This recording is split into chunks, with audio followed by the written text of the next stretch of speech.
ചിലരുണ്ട് പ്രായമായില്ലേ ഇനി സൗന്ദര്യം ആരെ കാണിക്കാനാ, കുട്ടികളൊക്കെ ആയില്ലേ ഇനി അതിൻ്റെ ആവശ്യമില്ല എന്നൊക്കെ ചിന്തിക്കുന്ന ചിലരുണ്ട്. ശരിക്കും പറഞ്ഞാൽ അങ്ങനെയൊന്നുമല്ല. നമ്മൾ സ്വയം ശ്രദ്ധിക്കാറേയില്ല പലപ്പോഴും. നമ്മുടേതായിട്ടുള്ള കാര്യങ്ങൾക്കോ അല്ലെങ്കിൽ നമ്മുടേതായിട്ടുള്ള ഇഷ്ടങ്ങൾക്കോ സമയം മാറ്റി വെക്കാറേയില്ല.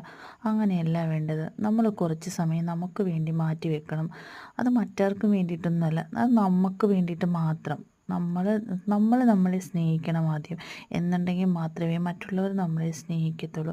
എന്നിട്ട് നമ്മൾ കണ്ണാടി നോക്കി പറയണം, ആര് നിന്നെ സ്നേഹിച്ചില്ലെങ്കിലും ആര് നിന്നെ ഉൾക്കൊണ്ടില്ലെങ്കിലും പല്ലി ചലിച്ച് ആര് നിന്നെ ഉൾക്കൊണ്ടില്ലെങ്കിലും ഞാനുണ്ട് എന്ന് നമ്മൾ സ്വയം കണ്ണാടി നോക്കി പറയണം.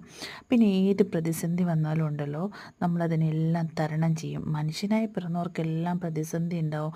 അത് തരണം ചെയ്യലാണ് മുഖ്യം. അപ്പോൾ കണ്ടില്ലേ, ഇതാണ് കാര്യം.